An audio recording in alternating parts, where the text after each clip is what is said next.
Maituturing ang Pilipinas na isang bansang kumikilala sa mga kababaihang tumatak sa ating kasaysayan at nagbigay karangalan sa ating bansa.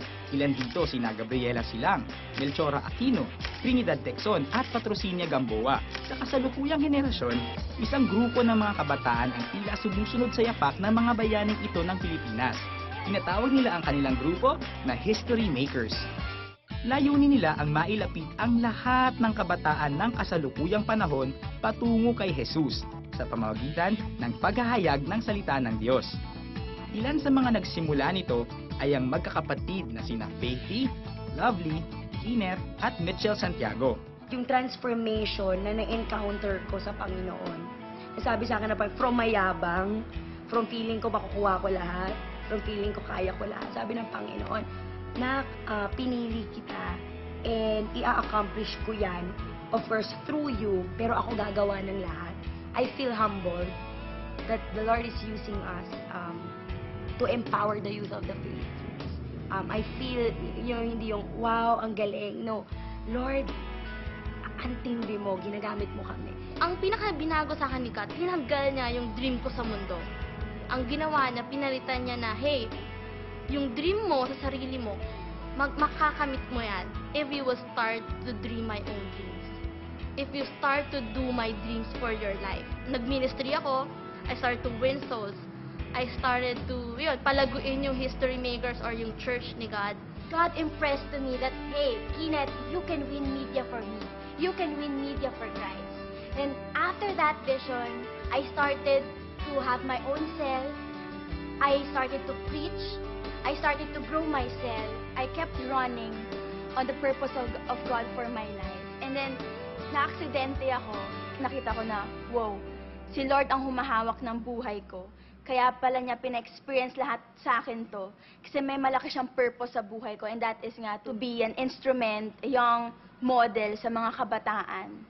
Tinugon ng magkakapatid na Santiago ang tawag ni Jesus sa kanilang buhay na maging tagapaghatid ng salita ng Diyos sa mga kabataan. Sa gitna ng kanilang paglilingkod, ilang mga pagsubok din ang kanilang kinaharap. There's this time that literally napagod ako, literally nahulog ako, literally feeling ko, Lord, yung sinasabi mo sa aming fulfillment, yun na nga, nung promises mo sa amin, hindi na siya siguro maaabot. Kasi dumating sa point na talagang wala na kami pag-asa. Hanggang dito na lang kami. Siguro hanggang 200 na lang kami. Hanggang 300 na lang kami. But binigyan ako ng isang word ng Diyos, and that is hope. Sabi niya, pag-asa. And grabe, we dreamt again of the multitudes. Muling nagtiwala ang history makers sa pangako ni Jesus sa kanilang grupo. Simula noon, di akalain ng magkakapatid ang napakabilis na paglago at pamumunga ng kanilang pagbabahagi ng salita ng Diyos. Just imagine this, I have 24 who preach the gospel sa lahat sa mga classrooms. And yung 12 nila nagpipreach din, grabe yung fire na duduplicate sa iyo. Nagulat na lang ako, Ate Ken, nandito kami sa campus na to, susunod ka ba? It was, parang sabi ko, Lord, it was a fulfillment. It was a trophy. Dahil sa pagpupunyagi ng grupong History Makers, sa loob lamang ng 3 taon, maraming kabataan ang nagsuko na rin ang kanilang buhay kay Jesus. Isa na dito si AU. Noon, umiikot lang ang buhay ni AU sa barkada, alak at pagkahumaling sa computer games. Nag-share sila doon ng Word of God. Sabi niya doon, hindi pumatay ang pinakamabigat na kasalanan. Mas mabigat doon ang maging bulag ka sa kasalanan. In that moment, I felt na I was really convicted. Sabi ko kay God, Lord, bakit ako? Lord, bakit ka namatay para sa akin? And then sabi ni God sa akin, anak, kasi mahal kita. And nung narinig ko po yung mga salitang yun, grabe, lumuhod po ako sa harap ng Panginoon. Iniyak ko lahat ng kasalanan ko at humingi ako ng tawad. Isa din sa mga kabataang binago ng Panginoon sa tulong ng History Makers ay ang dating satanista na si John. Super ang galit ko, super ang pagre-rebelde ko. So, I feel so lost, full of darkness, parang ang sarap-sarap ng kasalanan.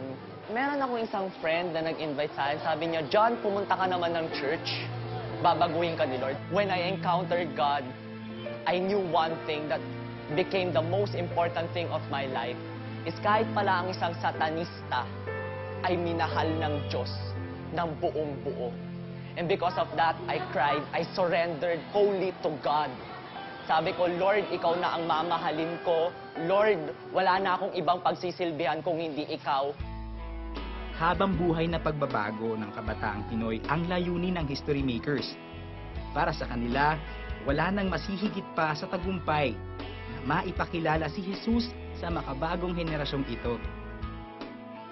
The history makers present about Jesus Christ as alive, real, and He is really in the business of changing even the worst person you can ever think of.